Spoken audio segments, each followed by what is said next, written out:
New York, you showed me some tough love. Well, you know, I guess any type of love is better than no love, right? Listen, it's for you. NYC, I'm so happy that you raised me. Though those that couldn't take the harsh lessons, they went crazy. You taught me that life is all about choices. The streets keep talking, will I listen to the voices? Listen to the hustlers, or listen to the forces of nature? Or is my nature about Porsches, drop tops, pretty watches, and Air Forces? Or Air Jordans, collect them all and start soaring. Don't sleep up till wee hours of the morning. And taught me how to answer when I finally found my calling. How to take initiative and how to go after what I wanted in the game of life. I had mastered the techniques of winning from end to beginning. Learned the hardest lessons early on, so when I carried on, I did so with ease. If I made it through the storm, I guess the rest of life is a breeze. We might as well be strangers in another town. We might as well be living in a different world. We might as well, we might as well, we might as well. I'm from the city called Brooklyn, where perpetrators be making visits to bookends. Back up for jokes in, we most known for murder. It's a reputation that you probably heard of. Outsiders take facts and they stir up. Brooklynites be thinking this life sweeter than syrup. Gangsters in the rosters, rap blunts and burner. Young teens got young dreams, they wanna be rappers and ball players. Anything necessary for paper. And if you ever decide to cross that bridge, you'll see prices skyrocket, putting fire to your pockets. And rush hour was one of the most awkward of moments. People usually substitute eye contact with zoning, and manners come a dime a dozen. The city wasn't built for brotherly love, rather for third cousins. The family ties is pretty loose, but I can't seem to let go. NY's got me caught in the noose. We might as well be strangers in another town. We might as well be living in a different world. We might as well, we might as well, we might as well. Sometimes I feel I don't know you, cause you're ever changing. Hoods turn into hotspots due to gentrification. In anticipation of economic booms, no more hugging up the block, the city pulls out the brooms, sweeps away the trash, so to speak. But so much contradiction keeps my birthplace city unique. A city of peace, roaches and rats ridden in streets, but violence won't cease. Skinny pockets or wallets obese, a lot or the least, or in between the spectrum will reach. Subway cars filled with atheists or strangers that preach, where some hate living their life but mourn the deceased. Others make it by the skin of their hide and grit of their teeth. All in all, you made my skin tougher. Yeah, nothing better than some street smart, intelligent young brothers. NYC, this is my ode to you. I'm ready for whatever now, and that I owe it to you. We might as well be strangers in another town. We might as well. We might as well be living in a different world. We might as well. We might as well, we might as well, we might as well.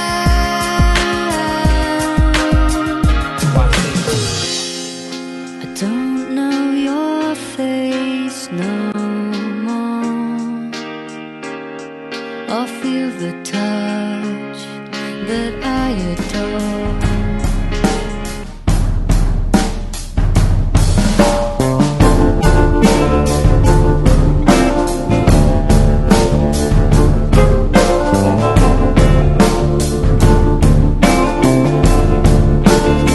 Start spreading the news. I'm leaving today. I wanna be a part of it. Do ya, do ya?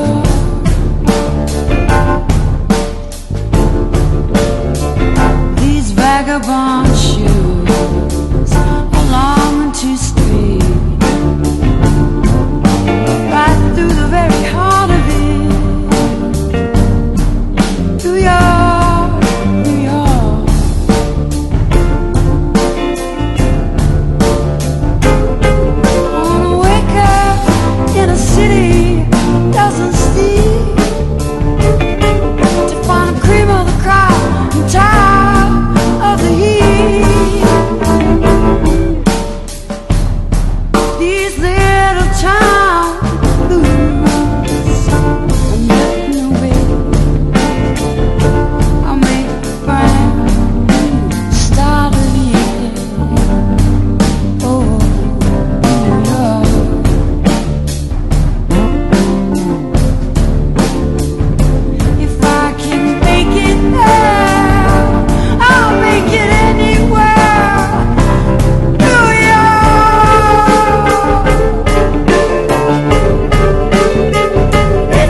start spreading the news.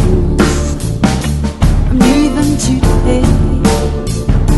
I wanna be a part of it. New York, New York.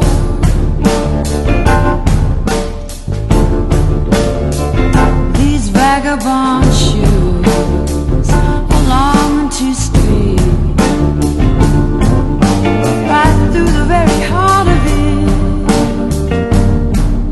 New York, New York.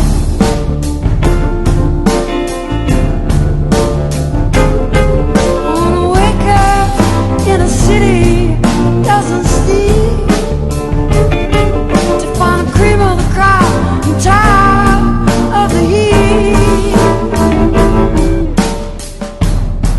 These little town blues are melting away. I'll make a brand new start again. Oh, New York.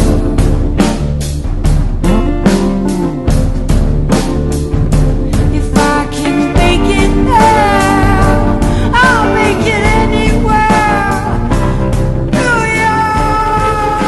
Ouais, écoutez, on est à Harlem, à New York. Donc c'est un endroit un peu contemporain de New York où les gens marchent sur une plateforme, un peu comme c'était une balade.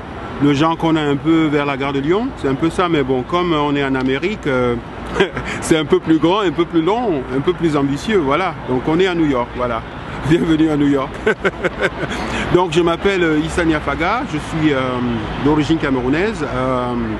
J'ai vécu en France et puis maintenant je vis aux États-Unis, mais je me considère surtout comme citoyen du monde, donc je n'ai pas de pays. En fait, quand je me lève le matin, je ne pense pas que j'appartiens à un pays ou à une nationalité. Donc je suis artiste plasticien, je suis enseignant d'art et j'enseigne aussi la diversité culturelle dans les universités aux États-Unis. Et puis je suis maître de conférence, voilà, c'est ce que je fais. Je me lève chaque matin en tant qu'être humain, voilà. En fait, je suis un peu arrivé à cela par hasard, un peu par accident, parce que j'étais caricaturiste de presse au Cameroun dans les années 90. Je commençais un journal avec des copains qui s'appelait Le Messager Popoli. Donc on dessinait des caricatures politiques pour essayer d'éduquer les gens, parce que 60% de la population au Cameroun à l'époque n'avait pas accès à l'école. Puis l'école est toujours chère jusqu'à présent. Donc on a fait un journal qui constituait un français de base avec une qualité d'écriture de base pour que les gens puissent accéder à l'information et à l'éducation par le journal. Et le gouvernement du Cameroun a créé une loi pour la censure, pour essayer d'interdire la caricature, tout simplement. Et donc, vous savez très bien avec moi que la loi, quand on dit c'est la loi, c'est les hommes qui font la loi. Donc, elle peut aussi heurter les gens. Donc, c'était une enfreinte à la liberté d'expression. Donc, c'est qu'on a combattu. Et des gens comme moi et des copains ont payé le prix, on est allé en prison. Je suis allé en prison plusieurs fois et puis j'ai connu même la torture. Et donc je me suis installé en France en 1996, en février, et j'y ai passé 10 ans.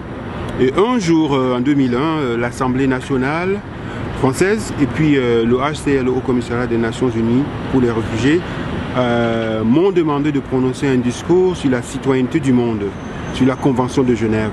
Donc c'est une loi qui permet à toute personne vivant sur cette planète, ayant comme philosophie la gravité, le temps et l'espace, comme tout être humain, de pouvoir s'installer dans un autre pays si vos idées, votre religion, votre secte, votre façon de pratiquer votre vie vous met en danger, vous vous installez dans un autre pays.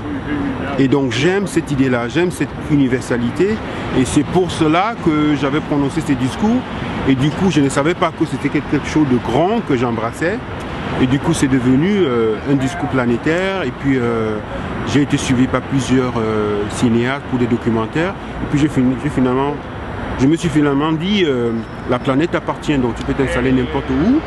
Et puis bon, je ne me suis pas ennuyé en France parce que j'ai beaucoup appris en France, parce qu'il y a une culture forte quand même, une langue de refuge. Mais j'ai choisi New York parce que, à l'époque, parce que c'est une république à part. Donc voilà, on peut être qui on veut à New York, quoi. Donc il n'y a pas de président, vous pouvez décider d'être ce que vous voulez. Ici, on n'a pas de problème d'intégration, ici, on n'a pas de problème de... Je sais pas moi, il y a la discrimination, mais elle n'est pas telle que vous pouvez le croire. Donc, en tant qu'artiste, c'est vraiment ma république. D'une manière générale, déjà, il y a déjà l'historique. On peut dire que New York, c'est la capitale artistique du monde parce que il y a beaucoup d'artistes ici. Et chaque fois que j'ai voulu montrer mon travail dans une galerie ou bien j'ai voulu participer à une résidence artistique, on ne me dit pas, comme on me le disait à Paris, pourquoi tu n'attends pas la semaine africaine? On ne me le dit pas. C'est-à-dire, si une galerie a besoin de montrer mon travail, elle montre simplement mon travail. C'est-à-dire, bon, c'est une expérience française, un peu européenne, telle que, c'est-à-dire que je suis toujours vu par mon apparence. Je suis black, mais je ne pense plus comme un black, parce que et j'avais ça en France, quoi. J'étais vu comme un artiste black, mais ici je suis un peu vu comme un artiste black, mais j'ai quelque chose, c'est artistique. Donc quand vous venez aux États-Unis, c'est lié avec l'histoire des États-Unis. C'est-à-dire que quand vous venez ici, vous avez une histoire à raconter. C'est ça qu'on veut regarder, quelle que soit votre couleur. Donc il y a même des artistes qui sont des pays, par exemple, de République dominicaine. Avec eux, j'ai aucun problème. C'est-à-dire, on va en résidence artistique, on échange, sans complexe et tout ça. Et puis, quand on est artiste à New York, mon expérience personnelle, c'est qu'on est un peu comme un demi-dieu. C'est-à-dire, si vous dites, je suis artiste, et je froisse du papier tous les matins, je les jette, je froisse du papier et je jette, c'est mon processus artistique. Il n'y a personne qui vous dit c'est de la merde. Donc, vous êtes ce que vous voulez et si vous croyez en ce que vous êtes, c'est cela que les gens vont regarder. Et c'est ce que j'aime ici en fait. Voilà, et tout mon travail est ici et voilà, on m'accorde ce respect que je rends bien parce que je vais aussi dans des écoles pour parler à ceux qui sont passionnés par l'art. Donc c'est un peu comme faire un travail communautaire, quoi, de terrain, parce que ce qui m'importe en tant qu'artiste, c'est le développement personnel de l'autre. Voilà. Et c'est mondial, ce n'est pas qu'aux États-Unis, je le fais aussi en France et en Europe et en Afrique. Mais je pense aussi que l'art et la culture, c'est une connaissance dont on a besoin d'avoir, surtout quand on est jeune, quand on commence dans son jeune âge, parce que ce sont des choses, si on ne les a pas tôt, on ne peut pas développer un être humain, je ne veux pas dire complet ou parfait, on ne veut pas développer un être humain en conséquence. Voilà, donc avoir accès à la culture et à l'art quand on est jeune, ça vous permet de devenir un individu, comment je veux dire ça, confirmé, qui ne peut pas heurter les autres, qui n'est pas plein de complexes. Je vous prends un exemple. J'ai un père qui était très religieux, qui m'interdisait de dessiner. Pour lui, je ne pouvais pas être un artiste. C'était contre Dieu. Mais ma mère, c'était quelqu'un qui était... c'est une femme d'une tribu indigène, les Tikars. À cet âge-là, elle a vu que je souffrais du fait que je ne pouvais pas pratiquer de l'art. Elle m'a donc pris à l'âge de 7 ans de la ville, elle m'a emmené dans son village. Et c'est là-bas que j'ai commencé à créer avec de la terre, sur des palissades. Chaque saison sèche, on peignait sur les murs de maison. Et je gardais ces champs et je marchais à pied. Et donc je suis un des enfants qui... En fait, justement dans ta caméra, Eric, tu es la première personne qui connaît l'extrême pauvreté comme on la connaît, parce que j'ai grandi même sans... souvent, on n'avait pas des allumettes pour commencer le feu. Donc j'allais garder les champs de ma mère et en été je peignais et je ne savais pas que accéder à cette culture, accéder à cette pratique artistique allait faire de moi la personne que je suis devenue aujourd'hui. Parce qu'on n'a pas encore abordé le chapitre de ce que je fais. Quand je regarde ma vie passée et ce que je fais aujourd'hui, je me rends compte que depuis 12 ans,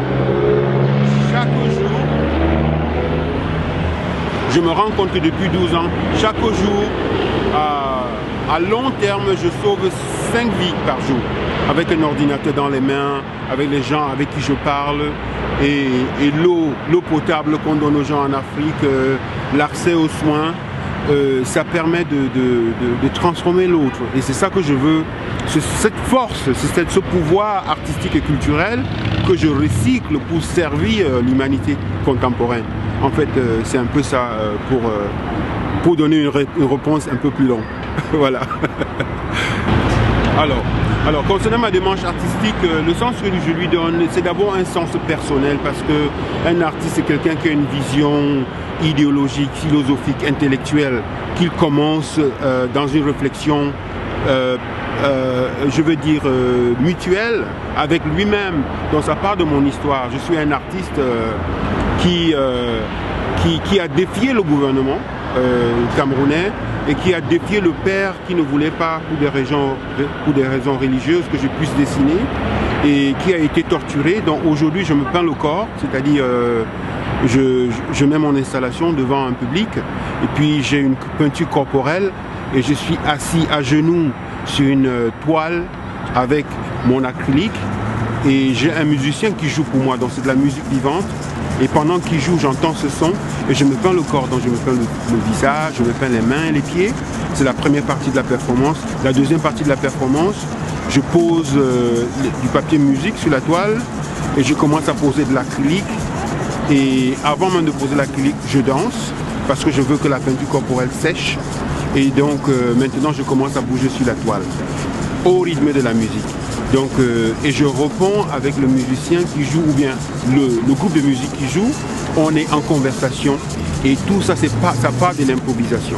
Et donc, c'est ça le travail que je fais. Et donc, tous les gens qui me voient faire ce travail à cet instant précis se disent, voilà un artiste qui utilise son corps comme la toile. C'est-à-dire que j'utilise mon corps. C'est le corps qui a souffert que j'essaie de traiter dans une démarche d'art-thérapie, c'est-à-dire que je me soigne le corps parce que peindre pour moi, c'est la seule pratique qui fait que je suis en paix avec moi-même.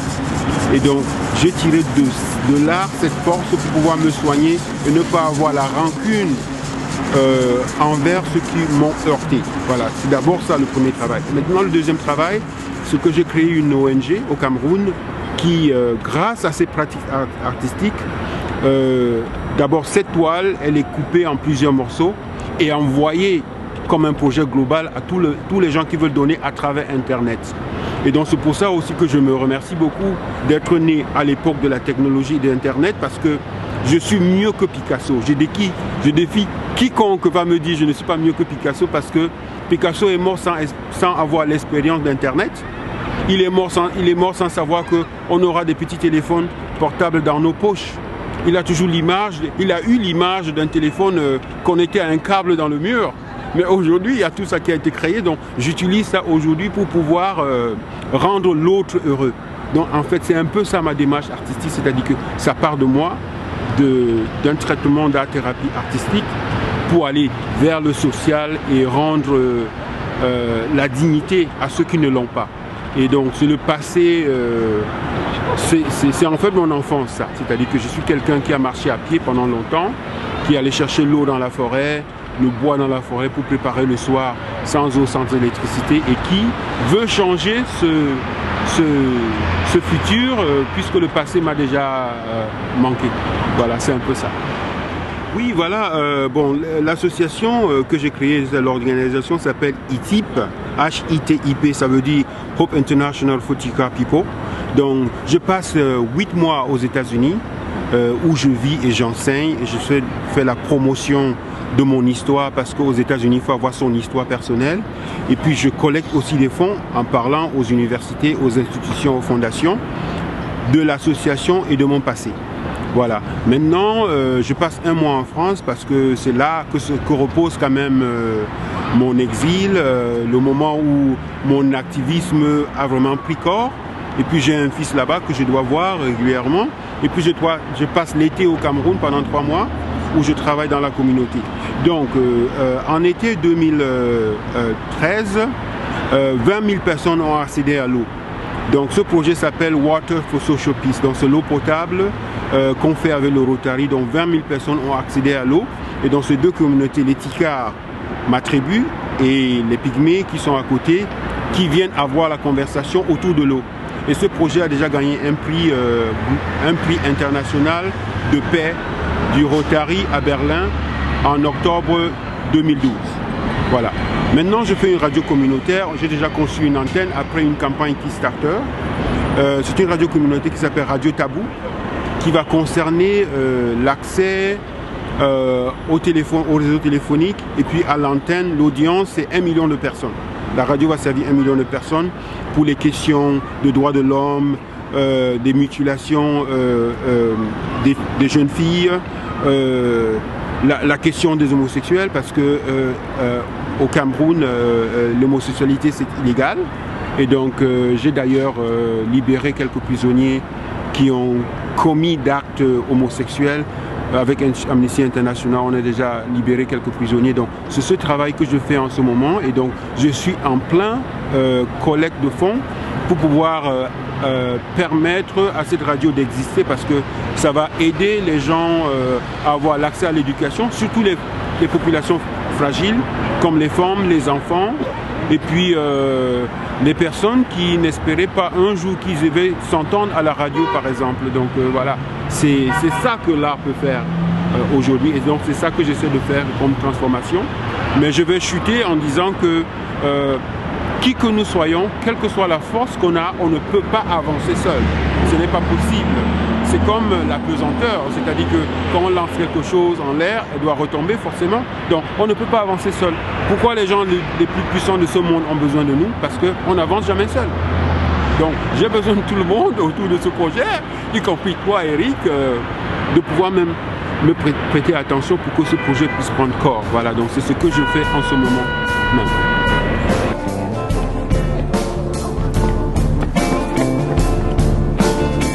Start spreading the news. I'm leaving today. I wanna be a part of it. Do ya?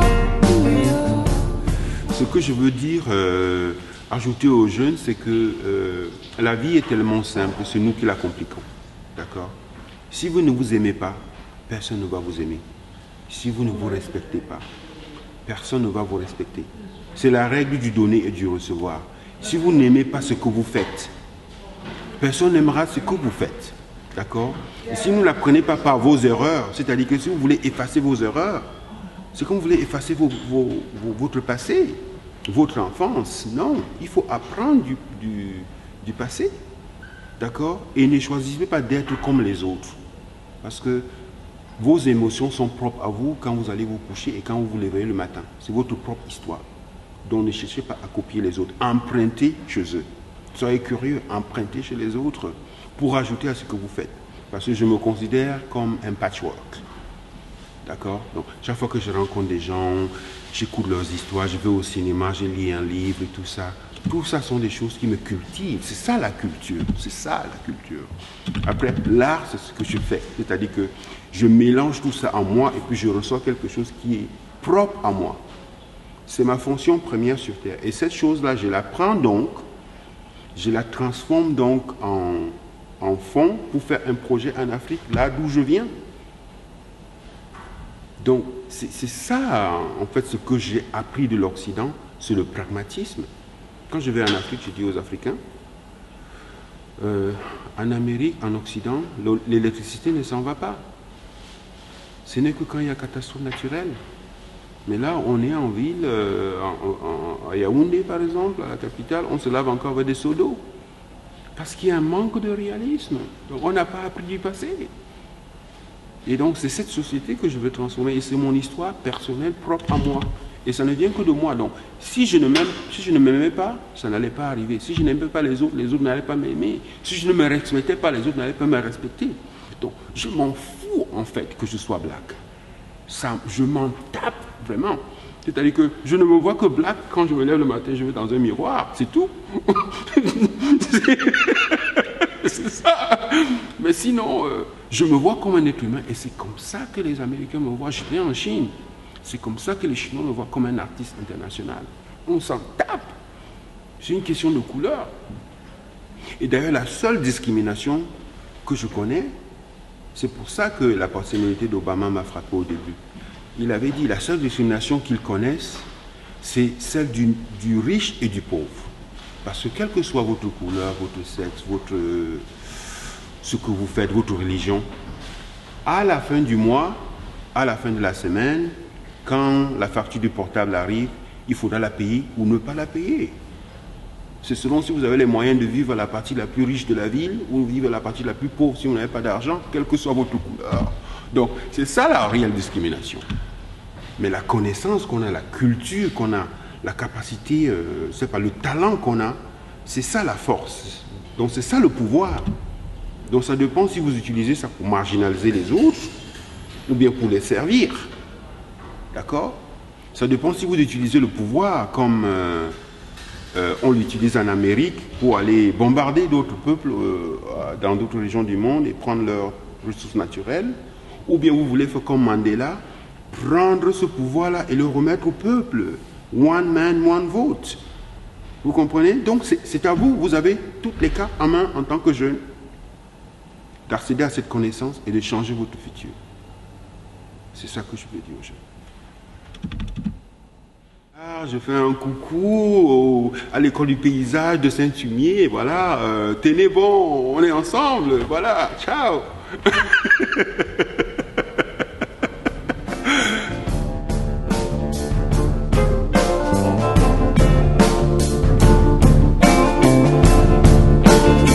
Start spreading the news.